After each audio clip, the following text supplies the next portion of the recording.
Hey guys, what's going on? Welcome back to the channel. I am Starco Gaming and we are back with another Dragon Champion video, guys. Today we're going to talk about the new characters that's getting released in a couple days through the next legendary event, which is Mor'Doom. Mor'Doom is a 7-star unlock, and today in this video we're going to take a look at his kit, recommended runes, and a little bit of gameplay to see how OP the character is.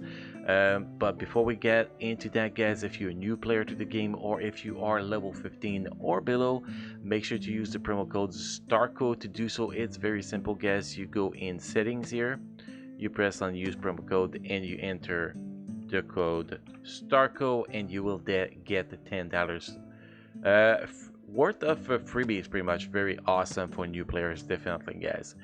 So let's jump in here and let's go take a look at this guy. You can see, spoiler alert, you want to use demons with him because it gives him a huge buff. We're gonna see in a minute. So let's get started with the first skill here. First skill is Shadow Arrow. Shadow Arrow deal 290% of that magic damage in enemy and remove 2 buff. This skill is very important to get to level 6 if you want to remove the 2 buff. If not, you're going to remove 1 buff, which is still very useful. It's very good to counter soldiers. It's very good to counter any tanks. So this ability is awesome for that, definitely. Now if we look at the second skills, second skill is a summon skills, magic and monster. Summon 2 henchmen with 50% of Mor'Doom health and 80% of his damage. And this skills is very important to actually get to a max level to get those 2 summons, definitely, and increase the health and damage of the summons. This is very important. This is the most important skill to get to level 6, by the way, guys. Now if we look at the third skill is called Rock Curse. Deal 480% of magic damage to an enemy, inflict and armor decrease, tenacity decrease, slow damage decrease, potency decrease, and ability blocks for 3 turns, which is actually pretty crazy. Basically, if you get this skill up to level 6, you're gonna get the ability block for 3 turns. If not, you're gonna get all the other boss for 2 turns, which is, in my opinion, good enough at that point, level 5, because we don't really want to have all the skills to level 6. But I gotta say, guys, if you really want to use this guy, getting this to level 6 might be optimal too on the 3 first skills already. It's a a legendary characters, and it's the hardest characters to recruit so far, referring to what the dev are saying.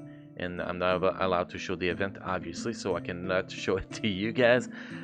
So I really have to say, guys, you have to get all the 3 skills up to level 6 in my opinion. I think the first skills might be the one that's the least important in the other skills, but definitely the second skills is the most important to get to level 6 in the active skills, then skill number 3, and then skill number 1. And then we have the passive. Passive gain 10% tenacity and 10% potency for each living demon in the party. So again, this skill does not give that much. Like, if you hand it for there, that'll be good enough. That'll give you eventually, as you get a party of 10 people with all the summons maxed out, you got Mor'Doom that is not demon, so that'll give you 45% increased tenacity and potency already right there. So I think that'll be fine to level 4 or level 5 here, definitely. Optimally, you want it to level at 6, obviously, but I think that skill can actually be skipped at getting at level 6, at least early on. So priority will be skill number 2, which is magic and monster, skill number 3, which is rock curse, skill number 1 for which is shadow arrow for the extra buff remove.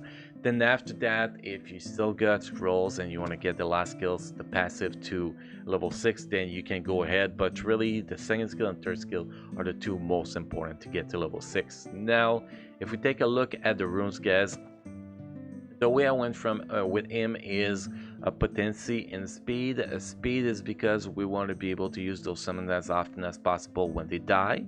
Very, very important. Also, we want to increase the speed of the summons so they get to attack more often. I believe that the speed on the characters actually matter on the speed of the summons too. At least that's what I'm led to believe, and we're gonna give him a little bit of potency too. So 2 potency, 4 speed, so we can get that 15 potency and 10% speed extra for him to help him. I think that since he really rely on debuff with his third skill and in purging with the first skill, which potency is very important. I think potency is probably his primary stat. And speed, since he's not really about doing the damage himself, yes, he does quite a good amount of damage, but it's really about getting the summons out and having the summons to do pretty much 90% of the work, if we can say. I think the speed is very important for him because of that. That's my personal opinion. You could also go full damage here. Sorry guys, you could go like here, set of damage, so your minions actually do an extra 15% damage. That will also be a very good thing to do. Now we're gonna take a look at the primaries on northeast, south, and northwest. So the first primary, as always, is speed, guys. You want to get that speed as high as possible, close to 200 as much as possible on mostly every single characters, with a few exceptions. So this is very important to have there, definitely. Then the bottom runes, you want to get the damage. Why the damage here as primary? Because you want to increase the damage of your summons when they show up. So having extra damage, give them more damage. In the northwest potency, you have northwest rune.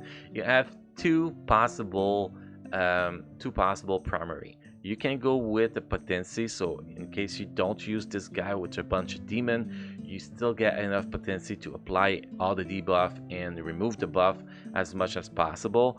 Or if you plan to only run him with demons, you will want to go with damage again here as the primary, so you can increase the damage done by his minion. Those are the two possibility. But if you're gonna run him with a demon team, that is my set recommendation. Potentially on northwest, damage on south, and speed on northeast with the 2 potency rune and 4 speed rune. That is my recommendation, guys. Now with that said, now it's all good to actually talk about him, but is he good? He is amazing, guys. He is freaking amazing. New meta in every single game mode. We're gonna showcase him in the raid today, in tier 7 raid against Ardok, and you're gonna see this is freaking ridiculous. And we actually we're gonna talk about the skills. I'll use the skills before we jump to that gameplay, because that gameplay is gonna be very long. It's gonna be set on fast forward, so there will be no voiceover during that gameplay, because this is like probably 45 minutes of gameplay that I have to condense, because that's how long you're gonna be fighting a raid with this guy even on tier 7 if you build him properly with the proper team. He is crazy, guys. I did a test yesterday and I did 2.5 million damage one try, first try. Didn't even know how to play him against Ardok raid. So this guy is definitely going to be a meta for raid.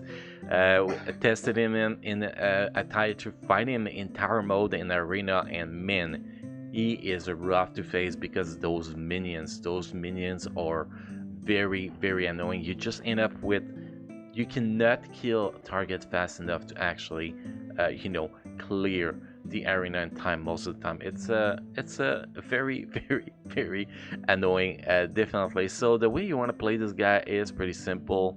The second skill is the top priority to get your summons out every time it's available till you reach the max of summons available, max party size, which is 10 people if I'm not mistaken. Then you want to use the third skill to apply all the debuff when available, especially on the raid target or on the strongest target in arena, tower, tournament, whatever you play in.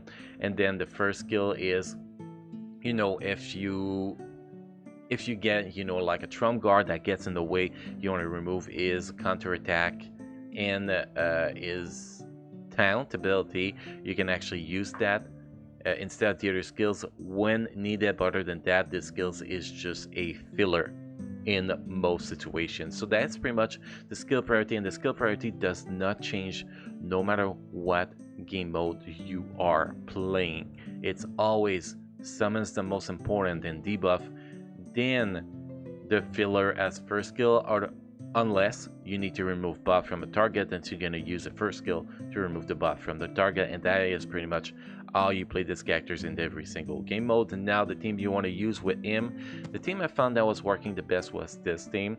Some other content creator are testing other teams, which is totally fine. Everybody gets their own input, but for me, this was the team that was performing the best.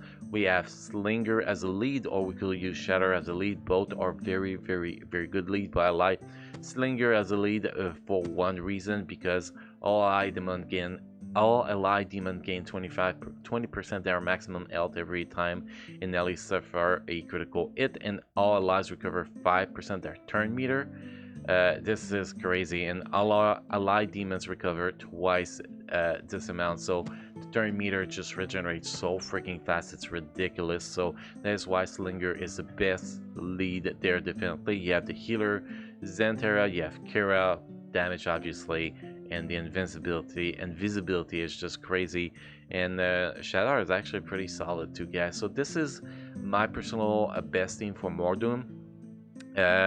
If on this is live, you test other stuff and you actually perform better than I am doing with this team, make sure to let me know in the comment section as always, guys. So we're gonna jump into that gameplay section, guys, on fast forward. Hopefully you guys enjoy it.